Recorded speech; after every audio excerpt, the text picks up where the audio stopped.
नमस्कार दोस्तों, स्वागत है आपका एक नए वीडियो में। मैं हूं आपकी पोस्ट ऑफिस वाली दीदी। आज के वीडियो में हम पढ़ेंगे points to remember about franking machine, यानी कि फ्रैंकिंग मशीन के इस्तेमाल से संबंधित कुछ महत्वपूर्ण पॉइंट है जिन्हें हम आज की वीडियो में डिस्कस करेंगे। तो चलिए शुरुआत करते हैं।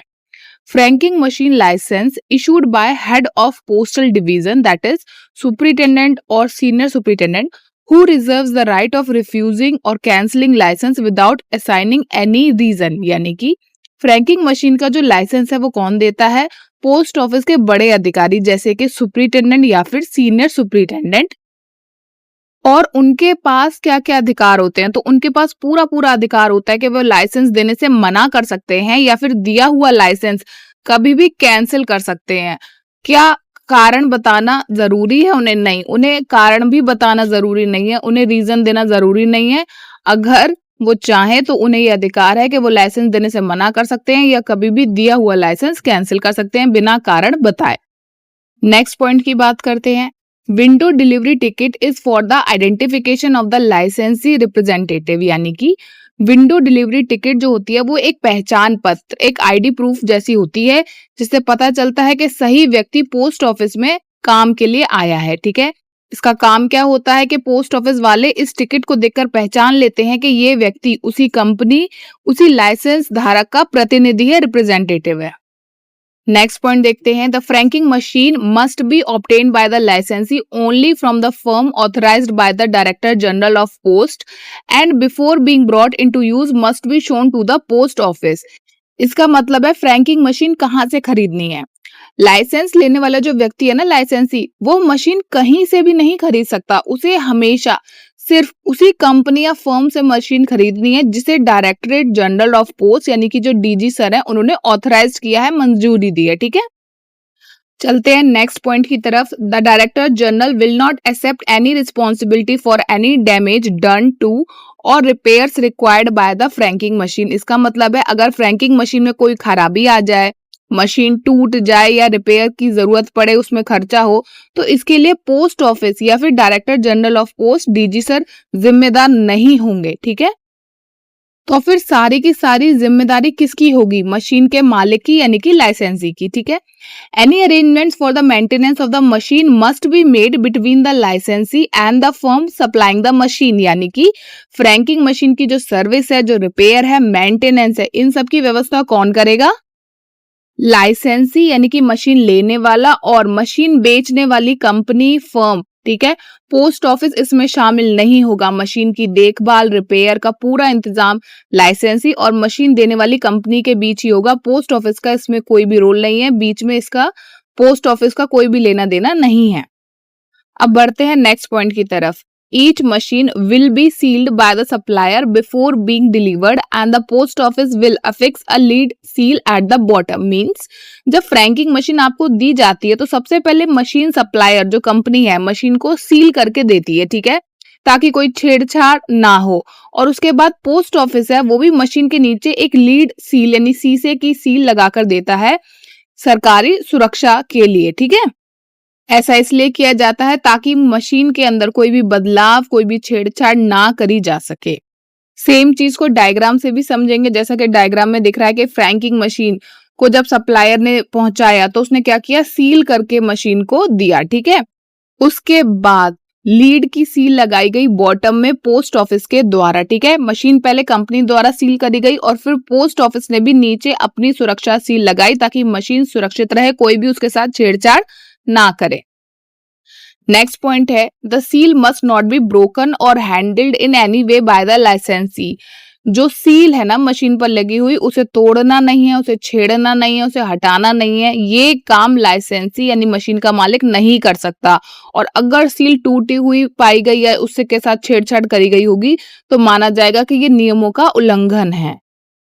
अब नेक्स्ट पॉइंट देखते हैं। Any change of location of the machine except in case of repair should be notified to the head of the division and office of posting. Means अगर आप फ्रैंकिंग मशीन को एक जगह से दूसरी जगह शिफ्ट करते हैं तो आपको ये जानकारी देनी होगी, एक तो पोस्ट ऑफिस के अधिकारी को यानी कि हेड ऑफ डिवीजन को, और जिस पोस्ट ऑफिस में आप पोस्ट करते थे अपने फ्रैंक्ड आर्टिकल वहां भी आपको जानकारी देनी होगी कि हम मशीन को एक जगह से दूसरी जगह शिफ्ट कर रहे हैं।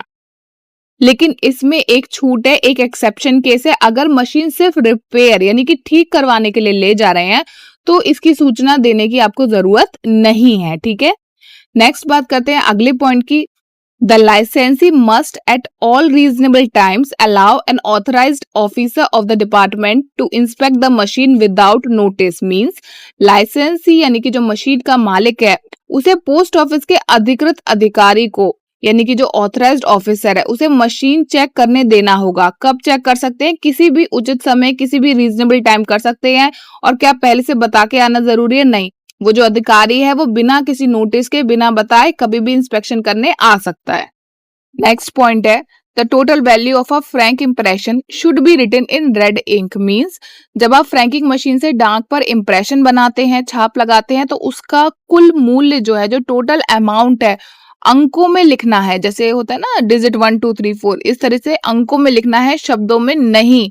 शब्दों में होता है ना, हम लॉन्ग में लिखते हैं 51 रुपीज ओनली, इस तरह से नहीं लिखना है, अंकों में लिखना है। और वो भी किस रंग से लिखना है? रेड इंक से। ये बात आपको याद रहे क्योंकि इंपॉर्टेंट है, इसलिए हम यहाँ पे डायग्राम देखेंगे। अब 2 सेकंड तक इस डायग्राम को गौर से देखो, ठीक है।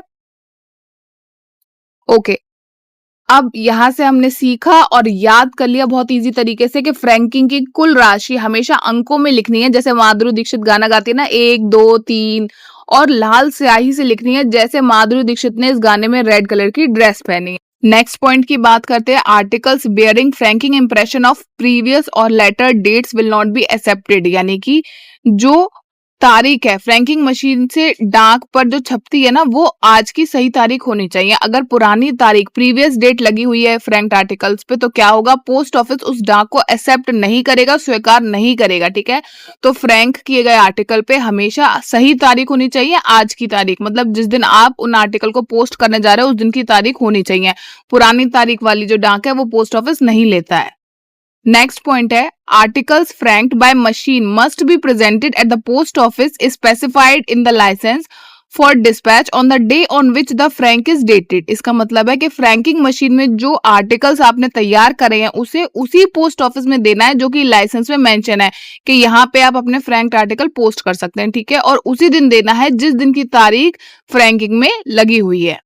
नेक्स्ट पॉइंट है articles bearing frank of a day immediately preceding the date of presentation can be accepted if they bear the impression of licence die of the date of presentation. इसका मतलब है अगर डाक पर लगी हुई फ्रैंकिंग कल की है, ठीक है, एक दिन पुरानी है, प्रीवियस डे की है, तो क्या वो डाक आज जमा हो सकती है? हाँ, आज वो जमा हो सकती है, लेकिन एक शर्त है, इस डाक पर आज की तारीख का भी एक इंप्रेशन होना चाहिए, यानी आज का लाइसेंस डाई डेट स्टैम्प भी लगा होना चाहिए, तब तो पोस्ट ऑफिस उसे एक्सेप्ट कर लेगा, वरना नहीं। अब बात करेंगे इस वीडियो के सबसे इंपॉर्टेंट पॉइंट की, जो रिपीटेडली कई बार पूछा जाता है। Allowance will be made for any impression made in error less deduction ऑफ 5% of face value on surrender of envelope or wrapper provided that the impression is legible and that the entire envelope is produce and that the claim is preferred within the 3 months of the date of first impression. इसका मतलब क्या है? अगर impression error हो जाता है, यानी कि गलत इंप्रेशन छप गया, कहीं पे 5 रुपए की टिकट लगानी थी और 50 रुपए की गलती से लग गई, तो क्या होगा? फ्रैंकिंग करते समय जो गलती हो गई है छाप के इंप्रेशन में, उसका पैसा वापस यानी कि रिफंड हो जाता है, एडजस्टमेंट हो जाता है। कुछ शर्तें हैं, ठीक है, अगर ये शर्तें आप पूरी करेंगे तो पैसा रिफंड हो जाएगा। पहली बात है, पहली शर्त है कि 5% पैसा कटेगा, आपको पूरी राशि वापस नहीं मिलेगी, 5% कट के पैसा मिलेगा। और तब मिलेगा जब आप पूरा लिफाफा या जो रैपर है वो आप दे देंगे जिस पर गलत छाप लगा दी थी आपने, ठीक है। वो पूरा का पूरा जो आर्टिकल है वो जमा करना पड़ेगा और उस पे जो छाप है, जो इंप्रेशन है, वो लिजिबल होना चाहिए, पढ़ने लायक होना चाहिए, साफ साफ लिखा होना चाहिए। और जिस दिन की छाप थी, यानी कि जिस दिन आपने वो इंप्रेशन बनाया था, उसके 3 महीने के अंदर आप दावा कर सकते हैं, तब तो पैसा आपको रिफंड हो जाएगा 5% कट के, अदरवाइज नहीं। क्योंकि ये बहुत इंपॉर्टेंट पॉइंट है, तो एक बार फिर से समझेंगे कि मान लीजिए आपको टिकट लगानी थी 10 रुपए की, आपने लगा दी गलती से 100 रुपए की, या फिर मान लो बहुत सारे आर्टिकल है, आपको उन पे 5-5 रुपए की टिकट लगानी थी, आपने गलती से 15-15 की लगा दी, कुछ भी किया। इस तरीके से गलती हो जाती है जब आप फ्रैंकिंग मशीन को डेली बेसिस पे यूज करते हैं। तो क्या होगा? फेस वैल्यू का 5% डिडक्ट। फेस वैल्यू क्या होती है? मान लो 10 रुपए का नोट है, उस पे हर जगह 10 लिखा है, ठीक है, यानी कि उसकी फेस वैल्यू क्या है, 10 रुपए। सेम वे एक टिकट है, वो 15 रुपए की है, 20 रुपए की है, 3 रुपए की है, 1 रुपए की है, ये उसकी फेस वैल्यू है, ठीक है। तो जो भी आपने गलत टिकट लगा दी है, उसकी जो फेस वैल्यू होगी, उसका 5% कट करके जो अमाउंट है वो आपको वापस रिफंड कर दिया जाएगा। लेकिन आप ये बेनिफिट तभी ले पाएंगे अगर आप 3 महीने के अंदर क्लेम करेंगे। आज आपसे गलती हुई है, 3 महीने के अंदर दावा करिए, और जिस भी एनवलप पे आपने वो गलत इंप्रेशन दिया है वो भी आपको सबमिट करना पड़ेगा, ठीक है। इस वीडियो में इतना ही। अंत तक देखने के लिए बहुत बहुत शुक्रिया।